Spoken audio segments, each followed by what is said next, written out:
In this video we will discover the top 10 lesser known Texas terrors. If you like top 10 videos or you're new to the channel, subscribe and click the bell to be notified of all our new videos. New videos are released weekly. The Ghosts of Yorktown Memorial Hospital. Deep in southern Texas, between the city of San Antonio and the Gulf Coast, lies Yorktown. The town was created as a result of the old Indianola Trail, which connected the seaport of Indianola with the city of New Braunfels. For one reason or another, there seems to be something rotten about Yorktown. One of the chief causes of this rottenness is the supposedly haunted Yorktown Memorial Hospital. Before closing its doors for good in 1980, the hospital, which was founded by the Catholic Felician Sisters, catered to patients seeking recovery from drug and alcohol abuse. It seems that many of the tortured souls who checked into the hospital have never left. For over 30 years the people of Yorktown have reported experiencing paranormal events inside of the abandoned hospital. Some of these experiences include the sounds of music floating through the hallways, talking dolls, and miasmic black shadows with piercing red eyes. According to professional ghost chasers and students of the supernatural, the Yorktown Memorial Hospital gets its bad energy from the fact that some 2,000 patients died there between 1950 and 1980. It should be mentioned though that Yorktown is currently cashing in on the hospital's haunted reputation, for Halloween tours do take place there. Still, given that so many have reported seeing strange lights and hearing inexplicable sounds, the Yorktown Memorial Hospital may be spook central after all. Yorktown Wendigo. Sticking with Yorktown, the small town is supposedly home to something far worse than ghosts. According to eyewitnesses, many of whom have posted their experiences online for all to see, Yorktown is home to the dreaded Wendigo. More often associated with the frigid woods of the far north, the Wendigo is a beast taken from Algonquian folklore. Tales of the Wendigo include stories of the creature as a massive, Bigfoot-like snow beast, to a skinwalker that drives people to murder. Some Wendigos even possessed the bodies of those who froze to death during lonely hikes in snow-covered mountains. The only consistency in the Wendigo tales is that the creature is always described as ravenous for blood. Texas does not get as cold as Minnesota or Manitoba, but, according to Texas resident Ezel Vargas, a bald and black-eyed Wendigo roams Yorktown on misty nights. Scarier still, the Wendigo of Texas is just one of the many skinwalkers that apparently calls Texas home. As for the Yorktown Wendigo, there is a Reddit page dedicated to exploring more stories about the town's resident pale monstrosity. The Goat Man of Lake Worth. It all started in July 1969. Across from Greer Island, on the north side of Texas's Lake Worth, a crowd of startled spectators saw a creature that was neither a goat nor a man. In fact, as they claimed, the creature was a fishy goat man. One member of the crowd had enough of their wits left to snap a photo of the monster. They captured a furry, hazy, and large white thing standing tall among the weeds. Later known simply as the Lake Worth Goat Man, this strange cryptid is not America's only half-goat monstrosity, but it may well be its most documented. After first appearing in an article in the Star-Telegram newspaper, the Goat Man quickly became a local celebrity, with area residents investing in traps and bullets in order to capture or kill the creature. Goatman hunters are so numerous that the website for the Tarrant County Historical Journal felt it necessary to post a warning about going after Greer Island's most famous resident. While written off as a hoax, the Goatman, which eyewitnesses claimed jumped on parked cars and grabbed at least one female on the night of July 9, 1969, was the center of several police reports for 2 months. Similarly, one of the cars attacked by the monster was found to have an 18-inch gash on one of its side doors. Local police investigated, but came up empty. Several decades later, In 2005, a reporter for the Star Telegram received a letter lacking a name and forwarding address. The bizarre letter offered a confession. The writer said that they were once a student at Northside High School, and on July 9, 1969, they went out to Lake Worth wearing a mask. They did it just to scare their classmates. This letter has never been verified, but it is more than likely true that the Goat Man was some dumb teenager in a fursuit. But, on the off chance that a half-man, half-goat roams Lake Worth, it would be a good idea to visit the location with a camera and a well-oiled hunting rifle. Rumors of the Devil. The 1980s were the decade of Reaganomics, Margaret Thatcher, popular excess, cocaine, and heavy metal. The 1980s were also the age of the Satanic Panic, a protracted hysteria that blamed everything from MTV to Dungeons and Dragons for the supposed upsurge in satanic crimes. The good people of Texas were not immune to this virus. Truth be told, one of the most infamous examples of the Satanic Panic occurred in the small town of Childress between 1988 and 1991. One evening, not long after the sun had set over the western horizon, a terrible discovery was made. Tate Rowland, a local teenager, was found hanging from a tree. The sheriff's department interviewed everyone in the Rowland family, and to a person they said that Tate was not suicidal. However, the one eyewitness in the case contradicted this, saying that he saw Tate hang himself. The death was ruled a suicide. That's about where things stood until May 1991, when 27-year-old Terry Trosper, Tate's older sister, was found dead in her own bed. 2 deaths anywhere is alarming, but when it happens in the same family in a town of just 5,800 people, it cannot be a coincidence, right? According to the science, that is exactly what the deaths were, a tragic coincidence. Despite family assertions to the contrary, investigators learned that Tate's death was a suicide caused by a recent breakup with his girlfriend.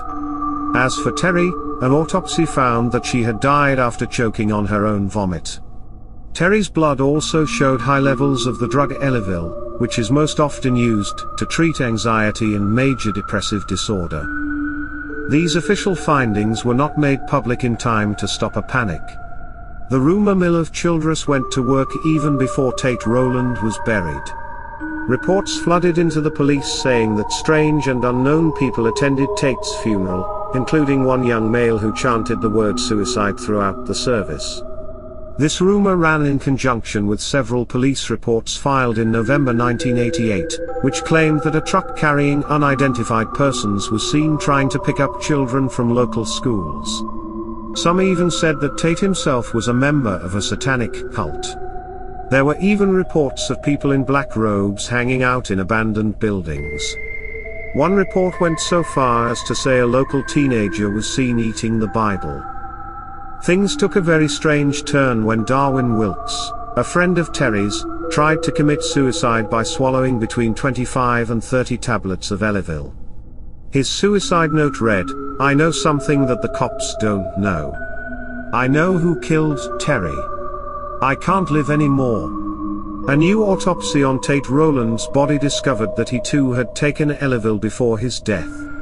Even more shocking were the findings of the second autopsy on Terry, which found that she had contusions on her inner thighs and in her mouth. These wounds indicated that Terry had been assaulted by at least 2 men prior to her death. In the wake of these findings, the legendary Texas Rangers put out a pamphlet outlining what to look for in ritual murder cases. Although Tate Rowland is still considered a suicide, and even though no murder charges were ever brought in the case of Terry Trosper, many people down in Childress think that dark forces were at play back in those days. The tragic birth of the Amber Alert system. When a child goes missing or is abducted in the United States, the nationwide Amber Alert system is activated. This system inundates local news networks and cell phones with information about the missing child, and any potential suspects. As with most pieces of legislation, the Amber Alert system was born out of a horrific tragedy. On January 13, 1996, 9-year-old Amber Hageman of Arlington, Texas was entertaining herself by riding her bike in the parking lot of an abandoned grocery store. Amber's lazy afternoon was interrupted by a man in a black pickup truck, who snatched up the little girl and threw her in the cab. The only eyewitness, Jimmy Kevill, called the local police, who in turn began searching for Amber alongside 50 other municipal, state, and federal officers. Sadly, all of these searchers could not find Amber in time. 5 days after her abduction, a passerby found Amber's corpse in a creek 4 miles away from the abandoned grocery store. Amber's killer had snuffed out her life by cutting her throat in half. The fact that Amber was found naked and bruised confirmed that Amber's killer had been motivated by lust. As the weeks wore on, Texas authorities and the FBI told the press about some of their pet theories.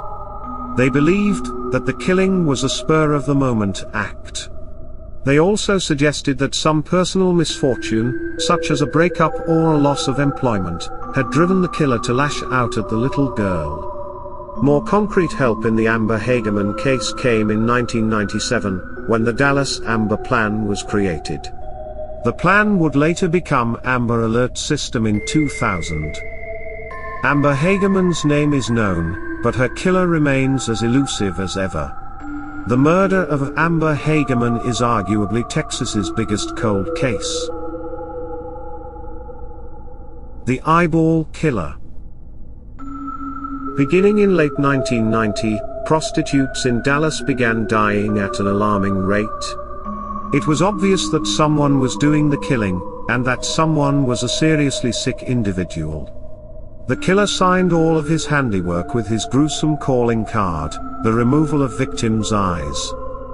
The man later known as the Eyeball Killer was born Charles Frederick Albright in Amarillo, Texas in the Depression year of 1933.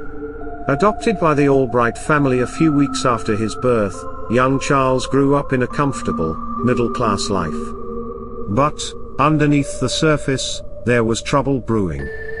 Dell Albright, Charles's mother, believed in harsh discipline. When Charles misbehaved, Dell would tie him to the bed. There were also times when Dell got pleasure out of making Charles wear girls' clothing. When Charles was 11, Dell enrolled him in a taxidermy class. Charles took to taxidermy like a natural, and before long he was skinning and stuffing dead birds. The only problem was that Dell would not pay for fake eyes for the dead animals, so Charles was told to use buttons instead. Charles was an intelligent boy, but prone to mischief. At age 15 in 1948, he contracted crabs after sleeping with a local prostitute. A year later, he stole $380 from a cash register. 2 years later, Charles was sent to jail for the first time after he was convicted of theft and receiving stolen property. Charles would be in and out of trouble for the rest of his life. In 1951 he broke into the Arkansas State Teachers College and stole nude pictures from a female dormitory. On one of these pictures Charles glued the eyes that he had cut out of a picture of a friend's ex-girlfriend. Charles continued to steal, got married to a woman named Betty Nestor, and, in 1981, was accused of molesting a 9-year-old girl. 4 years later, Charles admitted to molesting the preteen daughter of a church friend. He received probation. The first of the Eyeball Killer murders was discovered on December 13, 1990. The corpse belonged to 33-year-old prostitute Mary Lou Pratt. She had been found partially nude in a field. Albright had sexually assaulted Pratt before shooting her execution style in the back of the head. The autopsy found that Pratt's killer had removed her eyeballs with surgical skill. 2 months after this homicide, 27-year-old prostitute Susan Peterson was found dead about a mile away from the Pratt crime scene. She too had had her eyeballs removed. A third prostitute was discovered on March 19, 1981. This victim, 45-year-old Shirley Williams was found not far from an elementary school. Williams had been shot in the head like the others, and the cuts on her face indicated that her eyeballs had been removed with an X-Acto knife. Dallas now had a serial killer on its hands. It also had a major breakthrough in the form of eyewitness Veronica Rodriguez. Rodriguez, 26, was a known prostitute and drug addict. Therefore, few believed her when she said that she had seen Pratt's murder. In fact, Rodriguez had been involved in a threesome with Pratt and her killer on the night of homicide. After the John had struck her in the head with a gun, Rodriguez had sought shelter in the nearby home of a truck driver named Axton Schindler. No clues were found in Schindler's house, but investigators did learn that Schindler's landlord was a 57-year-old high school science teacher and carpenter named Charles Albright. Albright owned other properties, two of which was very close to the three crime scenes. A sheriff's deputy recalled that Charles Albright's name had come up on a tip line. A caller had told the deputy that Albright had once dated Pratt. The caller also said that Albright had an unhealthy fascination with eyes and owned a large collection of X-Acto knives. Charles Albright was arrested on March 22, 1991. Police found in his home not only several X-Acto blades, but books on serial killers and a copy of Gray's Anatomy. While the murder weapons and missing eyeballs were never found, hair fibers found in Albright's truck linked him to all three murders. However, Albright was only convicted of the murder of Shirley Williams. Today he is still behind bars in Lubbock, Texas, counting down the endless days of a life sentence. The Servant Girl Annihilator. The capital city of Austin, Texas is known for being weird. Austin is a deeply democratic city in a conservative Republican state. Austin is also home to hipsters of all stripes. Well, despite this, Austin today can never be as strange as the Austin of 1884 to 1885. During that particular epoch, a frightening serial killer roamed the city. No servant girl was safe. The first murder came to light on December 30, 1884. The victim was an African-American cook named Molly Smith. Smith was found in a rare patch of Texas snow. Her body showed that she had been stabbed in the stomach, chest, arms and legs. She had also been struck in the head with an axe. The next victim, Eliza Shelley, was found dead on May 7, 1885. Like Smith, she was a black cook, and also like Smith, she had been struck in the head with an axe. The attacks ratcheted up after the murder of Eliza Shelley. Irene Cross was stabbed several times with a knife and was almost scalped on May 23. 11-year-old Mary Ramey was raped and stabbed through the ear on August 30, and Gracie Vance and Orange Washington were found bludgeoned to death. One report likened their heads to jelly, on September 28. The Annihilator was still not done. On Christmas Eve 1885, he struck twice in one night. The victims were 17-year-old Eula Phillips and Susan Hancock. These murders broke with the earlier pattern, for both women were killed in their homes and both were white. As quickly as the murderer came to town, he vanished. By the end of 1885, the servant girl Annihilator was no longer committing crimes. All told, he killed 8 people, 7 women and 1 man. He mostly preyed on working-class black women, and his weapons of choice were the knife and the axe. At first the Austin police blamed Jimmy Phillips and Moses Hancock, claiming that the pair had killed Eula Phillips and Susan Hancock. The authorities said that the 2 white men were copycat killers who tried to hide their crimes by making them look like the work of the local black serial killer. Phillips was convicted, but had his conviction overturned after 6 months. Hancock's trial ended in a hung jury. Since that time, several suspects have been put forward. Author Shirley Harrison believes that Austin's servant girl Annihilator was none other than London's Jack the Ripper. This ideas was thrown around in the 19th century too, except in Harrison's rendering. The killer is the Englishman James Maybrick, not an unknown Malay ship's cook named Morris. Another far-fetched suspect is the writer O. Henry, who not only lived in Austin during the time of murders but also coined the name Servant Girl Annihilator. The most plausible suspect was put forward by Texas Monthly writer Skip Hollandsworth, who claims that a 19-year-old black worker named Nathan Elgin committed the crimes. Elgin worked near most of the crime scenes, and in 1886 he was shot and killed by Austin police while trying to attack a woman with a knife.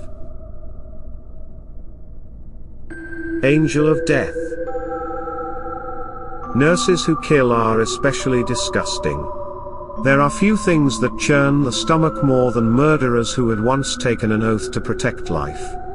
Texas nurse Janine Jones is one such revolting specimen. Between 1981 and 1982, a string of suspicious deaths occurred at the Pediatric Intensive Care Unit of the Medical Center Hospital in San Antonio. One of the nurses who worked in that ward was 33-year-old Janine Jones. The adopted daughter of a nightclub owner and a former beautician, Jones was a mother of two when she abruptly quit her job as a nurse at the Medical Center Hospital and relocated to the town of Kerrville, Texas. Jones's former colleagues described her as an intelligent woman, but very coarse and prone to making loud and lewd jokes. Jones was arrested and charged with the murder of 15-month-old Chelsea McClellan in October 1983. Investigators said that Jones had injected McClellan with a toxic amount of a muscle relaxant called succinylcholine. Less than a year later, Jones was convicted of McClellan's murder and sentenced to 99 years in prison. Also in 1984, Jones was sentenced to 60 years for the attempted murder of Rolando Santos. Still, despite these convictions, San Antonio citizens felt betrayed. After all, over 60 toddlers had died at the hospital between 1981 and 1982, and most suspected Jones of being the culprit. During a jailhouse interview in October 1998, Jones all but admitted to killing all of the children, saying, "I really did kill those babies." In the same recording, Jones backtracked a little by clarifying that it was the voices in her head that were truly responsible for the intentional overdose deaths. Now, as you read this, Jones is set to stand trial once again. In September 2019, the 69-year-old convicted killer was officially accused of murdering Richard Ricky Nelson on July 3, 1981, Rosemary Vega on September 16, 1981, Paul Villarreal on September 24, 1981, Joshua Sawyer on December 12, 1981, and Patrick Zavala on January 17, 1982. Shockingly, this new trial comes 2 years after Jones was scheduled to be released from prison as part of a new statewide push to lessen prison overcrowding. Headless in Houston. 1979 was a boom year for oil in Houston. The biggest city in the state, Houston got a lot bigger in the late 1970s thanks to American migrants who came from all over in order to get rich quick in East Texas. A few of these migrants met something other than good luck in Houston. In just 2 months in 1979, 5 people were murdered by a killer who took pleasure in decapitation. 40 years later, the killer remains uncaught, and Houston cold case investigators don't have a single fingerprint to help them. The first to die was Alice Elaine Rankin. On July 27, 1979, Bob Smith, one of Rankin's co-workers, showed up at the Orchard Apartments located in the 5900 block of Glenmont in the Gulfton neighborhood of southwest Houston. He was there to give Rankin a ride to work. Smith, noticing that the 33-year-old Rankin wasn't outside to meet him, went up to her apartment. Inside, Smith found Rankin in her bed. She was naked and dead. Her killer had tied her feet to the bed, while he had placed a pillow on her upper body. Smith removed the pillow and found that Rankin was missing her head. Homicide detectives would later add that Rankin had been sexually assaulted. 2 weeks after the discovery of Rankin's corpse, another body was found. This one belonged to Mary Michael Calcutta, a New Houston resident originally from Pittsburgh, Pennsylvania. The 25-year-old woman was found dead in her bathroom. There were differences between the Rankin and Calcutta crime scenes. Namely, Calcutta was found fully clothed and had had her throat slit. Calcutta had also fought her killer tooth and nail, which was obvious by the fact that Calcutta's body was riddled with defensive wounds. However, investigators could not overlook the fact that Calcutta's apartment was located only 2 floors above Rankin's. Calcutta had also been sexually assaulted. Amazingly, this was not the only weird thing about this case. On the same day that Calcutta's corpse was found, an exterminator found the body of 26-year-old Doris Lynn Threadgill inside of a townhouse in northwestern Houston. Threadgill's killer had cut her throat so bad that she had been virtually decapitated. The next body found belonged to 16-year-old Joan Huffman, who was found dead inside of Watonga Park on October 4, 1979. On the same day, at a used car lot, the body of 18-year-old Robert Spangenberger was found inside the trunk of a white Dodge car. Spangenberger's head had been removed. Houston investigators are not uniform in their opinions about these crimes. Some argue that it was all the work of one madman. Besides the Orchard Apartments connection between Rankin and Calcutta, Huffman's body was found 4 miles away from the Threadgill crime scene. Eyewitnesses also heard screams and gunshots near Threadgill's house on the night before both Huffman and Spangenberger were found. Other homicide investigators discount the single killer theory, arguing that Rankin and Calcutta were killed by the same person, but Huffman and Spangenberger were killed by different people. Some even argue that Threadgill's murder is unconnected to the other 4.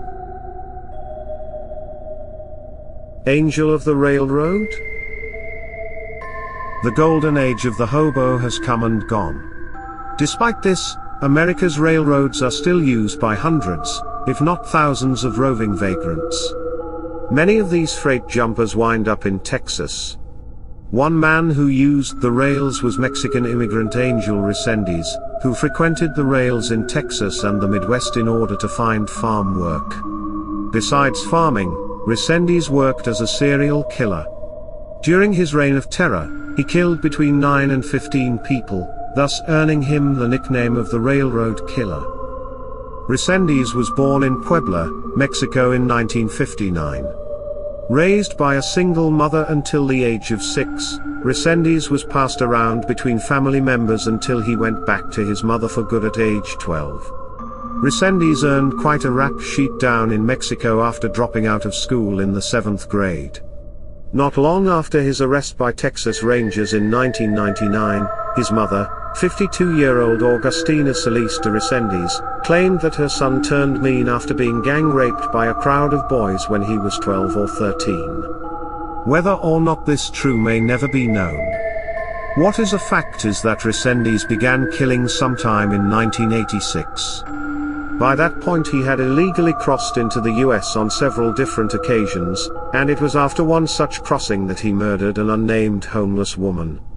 Resendiz shot this woman 4 times before throwing her body away like trash inside of a farmhouse in Bexar County. In that same year, Resendiz was arrested in Laredo, Texas and convicted of using a fake US birth certificate. He was sentenced to 18 months in jail. Resendiz apparently learned nothing after this brush with American justice, for he was arrested again in May 1991. This time he was deported back to Mexico after being caught trying to forge Social Security cards and illegally purchase weapons. Months after this deportation, Resendiz slipped back into Texas and murdered 33-year-old Michael White on July 19, 1991. White's body was found full of bullet holes in the front yard of a San Antonio home. For the next 6 years, Resendiz continued to live an itinerant lifestyle, drifting back and forth between the United States and Mexico. Then, in March 1997, Resendiz unleashed his bloodlust. On March 23, 1997, 16-year-old Wendy von Hubin, a runaway from Illinois, was found strangled to death alongside 19-year-old Jesse Howell. This crime scene placed Resendiz in Florida, for the pair were found along a pair of train tracks between Jacksonville and Tampa. In July 1997, it is believed that Resendiz beat a man to death with a pipe in Colton, California. Next, August 29, 1997, 21-year-old Christopher Meyer, a student at the University of Kentucky, was hit in the head with a 50-pound rock. Meyer died during the attack, while his girlfriend was raped. The pair had been accosted after taking a shortcut that included walking over some railroad tracks. Subsequent victims included 87-year-old Leafy Mason in Hughes Springs, Texas, 81-year-old Fanny Whitner Byers in Carl, Georgia, 45-year-old Claudia Benton in Houston, 73-year-old Josephine Convica in Fayette County, Texas, 26-year-old schoolteacher Noemi Dominguez in Houston, and 80-year-old George Morber and his 51-year-old daughter Carolyn Frederick in Gorham, Illinois. Most of these crimes involved sexual assault and weapons like axes and pickaxes. After the last slaying in Illinois, Resendiz was placed on the FBI's 10 most wanted list. Although he managed to escape back into Mexico, his family convinced him to cross back over into El Paso, where he surrendered to Texas Ranger Drew Carter. While Resendiz's fingerprints were found inside the Morber home, and although Resendiz was seen in Weimar, Texas after the murders of 46-year-old Norman Cernick and his 47-year-old wife Karen, Resendiz sexually defiled Karen's corpse. The railroad killer was only convicted in court of the murder of Claudia Benton. At his trial, Resendiz pleaded not guilty by reason of insanity, stating that he was an angel sent to earth by God in order to kill the sinful. Resendiz ultimately asked for the death penalty and got it. He died via lethal injection on June 27, 2006. His last words were reportedly, "I deserve what I am getting." Do you agree with our picks? Check out some of our other videos and be sure to subscribe and ring the bell to be notified about our latest videos.